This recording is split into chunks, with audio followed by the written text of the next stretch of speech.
Today on Metal Rules, we're speaking with Jonas, the drummer for Evergrey, for the band's upcoming release, a Heartless portrait, the Orphean Testament, due out in 2 days, May 20th. Welcome, Jonas, and thank you for taking the time to speak with us today. I truly appreciate it. Thank you for having me. Glad to be here. Yeah. So you were telling me off camera that you were just rehearsing for some upcoming shows. Tell me a little bit more about that. That's true. Yeah, we're releasing the new album Heartless Portrait on Friday, and to celebrate that, we're arranging two release shows in Gothenburg and in Stockholm, here in Sweden. So we thought we'd play some acoustic songs while we were at it, and since we're gonna hang with the fans and everybody that's coming, and so we thought it would be fun to play a couple of songs, new ones and old ones. So that's what I've been doing right before I got here, talking to you.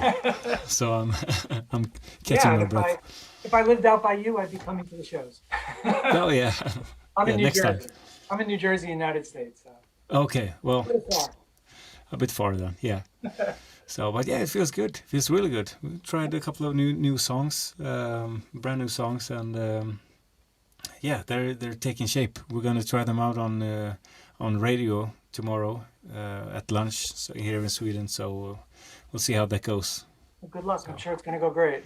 yeah, it's gonna be fun. It's gonna be great to have this release party and celebrate it with all of our friends and fans that comes and want to be a part of it. So Awesome. yeah, we're really looking forward to it. Good, good. Well, best of luck, and I'm sure it's going to be great. Tell me about the title of the CD. What exactly does it mean? Um, Good question. No, it's kind of a symbolism for that Tom had, like for everything that's like from writing sad songs, but you feel on top of the world while you do it, and like where he like. Um, what do you call it? I find this question really hard to answer since it's like Tom's. I just love the title and everything, but it's kind of um, what do you call it? Like His thoughts, huh? yeah, his thoughts. Yeah, and it's a bit about egoism and situations where he kind of felt a resemblance towards Orpheus and this. Uh, like ancient story about him and his wife, Eurydice, I think she's called, and um, yeah, it's like he's. I think she is. I'm not sure if I'm knowing this story correctly, but it's like it ends up in him being selfish, which causes her to stay in Hades or Yeah. death. Um, but that's basically what I can say about it now. No, that's good. I got to go back and listen to it with that thinking in mind. Yeah. It's kind of interesting because you guys have never really shied away from taking on dark or serious or heavy topics. Sometimes bands shy away from that. Tell me about that approach for you guys.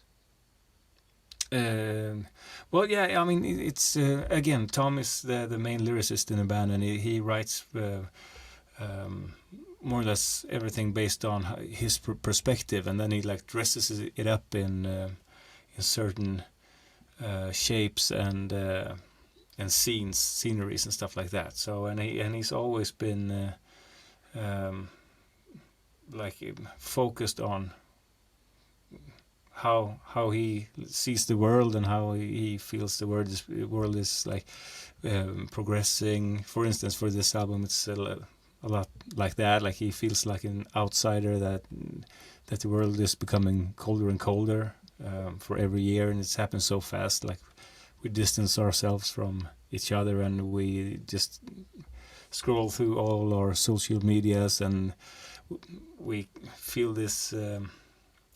Um, what do you call it? We feel forced to become better than we actually are, and to look better than we actually are, and things like that. You Yeah. know, No, that makes sense. and to feel lost and not feeling that you belong somewhere. You know. No, I get it. Um, Tell me about the writing process for this CD. Was it done during the pandemic? it was. And the recording, I guess, too, right? You're writing and recording. Yeah, I'm not sure if they kind of eased up on our recommendations or restrictions. We only had we didn't have any lockdown in Sweden, so we were kind of we had it kind of normal for in our everyday life compared to a lot of other countries in the world. So we never really got that affected by this whole thing. Of course, it's like when you go out to go shopping and stuff, you have these really strict recommendations that you're supposed to wear your mouth guard and and all that, keep your distance and stuff. But you could still go out. So even though people were a lot more cautious about it, personally, I didn't really affect it. I felt that effect that much though. So, but we kind of wrote like not separate, because me and Tom had Zoom sessions like you and are having right now, and we worked on the songs like this. So we he was at his place with his setup, and I was here with my setup, and that was super convenient and very relaxed, because we have our workflow, and it's easier that I have my workflow and he has his workflow, that we could work simultaneously on different stuff within the same song. For instance, if he comes up with a vocal line and he feels like that he has to record it, he could do it straight away, just put me on mute, and then at the same time I can work on some other arrangement or some keyboard stuff or a riff or writing a drum part, something like that, while he's recording his vocals. And that was super effective and really a nice way of working. And then, of course, we wrote with everybody in the band. We tried to meet up like once or twice a week to write together and keep everybody up to speed of how everything else were going. Yeah, that's great. Do you guys talk about what you want to do up front? Like, do you have a band meeting and say, this CD, we want to take this approach, or you want to go in that direction? Or is it just more very organic, whatever comes to mind? Yeah, it's usually very organic. We just when we say we start writing for a new album, we just more or less start from scratch, and then we gather as much ideas as we can for a certain period of time. Let's say, like for this album, we set a limit for 2 weeks, and after that we would present all the ideas that everybody has written on their own to each other, and then we would just go through all the ideas and write down whatever ideas we thought were most inspiring, and which ideas we liked the most, and then we took it from there, and then we kind of scaled down or filter down those ideas to the amount of songs that we were about to have on the album, what we decided. That's great. It's a very cohesive sounding album. You wouldn't think it was like that. You would think you have a master plan going in. So you have to have a beginning, a flow, a middle.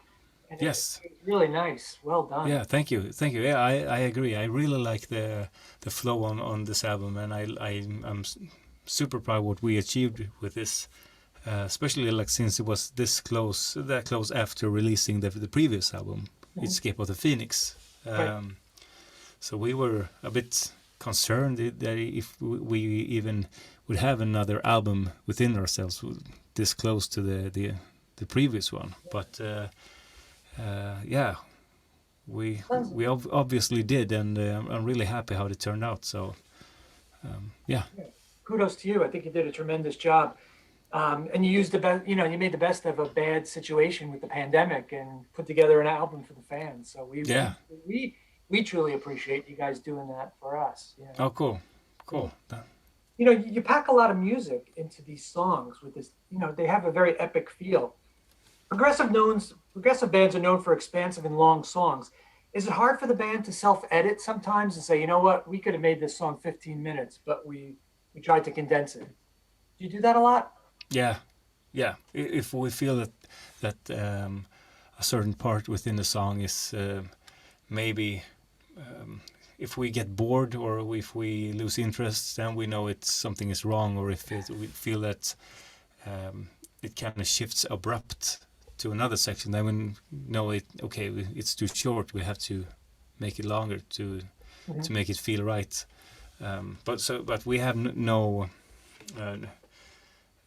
worries about bringing out the scissors or and just cutting sections if they don't serve any purposes. Yeah, no, that's great. Yeah, it's no use to have a long passage or a part within the song if it doesn't fill any purpose. If it's just like a transportation, and it takes up seconds. Yeah, no, that's a great approach. I get it.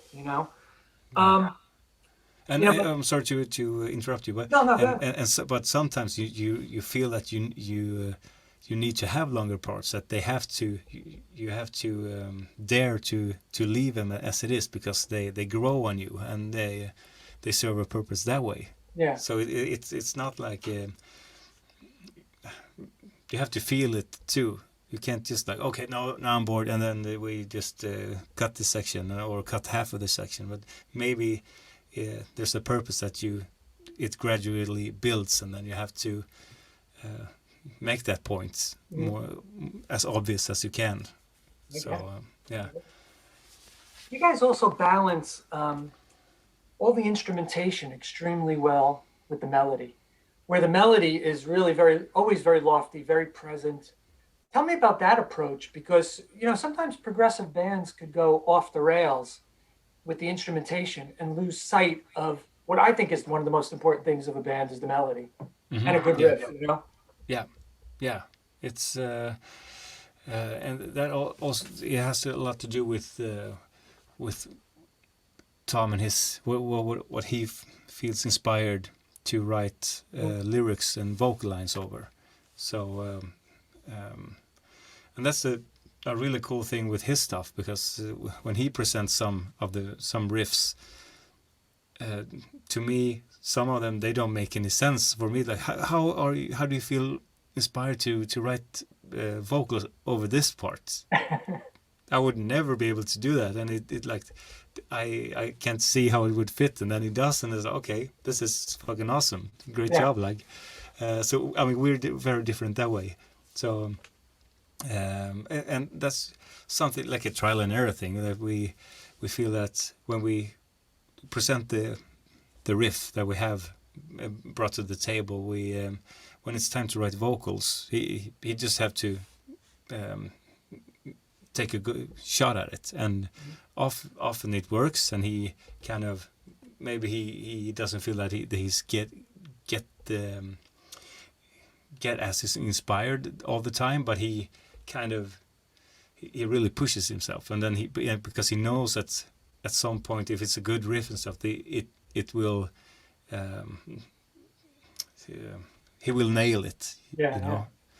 And sometimes it's almost there, then we maybe just tweak the riff if he has like a very cool vocal line or a melody that collides or clashes with the riff, then we take the approach of changing the riff if the vocal line is that good. No, that's great. And he's got to play guitar and sing and carry the melody. So that's not an easy task in a progressive. No, he chose it though. It's all on him. He does a tremendous job. Yeah. Yeah, I know. How does it work in the studio when you're creating some maybe odd time signatures, maybe 7/8? What do how does that come into play in your music? oftentimes just by feel or Yeah. inspiration. Mhm. We have, I don't think we really have the thought of like creating something different with time signatures for the sake of it. It's I think most of the times it's like happy accidents that it turns out to be a 9/4 or a 7/8 or something like that, and then we realize it. Oh, this is a 7/8 riff. That's cool. And does it sound cool? Does it feel cool? Yeah. Then let's use it. So Yeah. uh, What yeah. song has the craziest time signature in it on this album?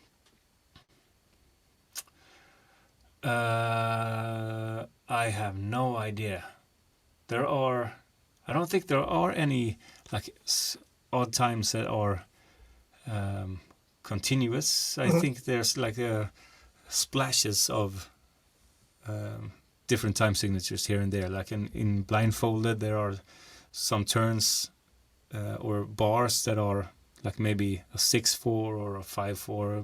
I don't remember, but and then I think um, I don't know if that's it. Could it be? Yeah.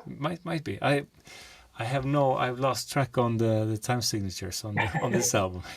Actually, No, it was very smooth. I thought it was a really smooth album too. yeah. So, yeah. Um, with expansive and technically challenging songs, does the band have to rehearse longer for going out on tour? Or, for example, these acoustic shows that you're doing, you probably have to figure out a way to do this acoustically and still make them sound good. So tell me about that approach, how important it is. Um, yeah, it's super important, and it's important that we feel comfortable with the songs as a band too. Even though everybody rehearse them separately, it's another thing when you put the band together because we didn't jam these songs together. We wrote them like in this separate way, kind of where you start with the drums and you at first when we do the pre-production it's like we do the drums in the computer with the software like a drum sample, you know, Mhm. synth or whatever, and then we add the riff or we add the drums to the riff, and then we add the keys, and then we add the vocals, and then we record it as we've heard it, but we've never jammed it. So the ones that come closest is me and Johan because we like to record as much as we can live in the studio for the rhythm section. But still, it's another thing when you put all the elements and all the guys in the same room trying to perform the song. Right, yeah. But it's super important, and it takes time. Even though we've been doing it for so long, it's not. You can't be lazy about it just because you're kind of old in the game, but because that doesn't change anything. It's still like a challenge for every time and for every album because Yeah.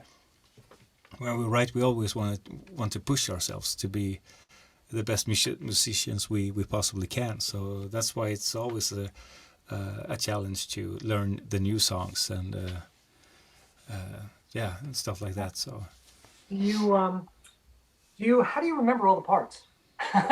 Because you're playing a concert for like 70 minutes, 90 minutes. How do you remember every part in every song? Because progressive music is pretty expansive, and yeah, it's not just rhythm or breaks or fills. It's pretty technical stuff. How do you keep it on track? I don't know. I think by screwing up a lot of times that makes you learn your lesson, kind of, Yeah, or but it's just a learning process. yeah, So and it's so much of the muscle memory too. So a lot of the old songs I don't even think about anymore because they're in. I've learned them by muscle memory. So and yeah, I think it's just time, yeah, practice, and yeah, try to do your best. I guess it's yeah.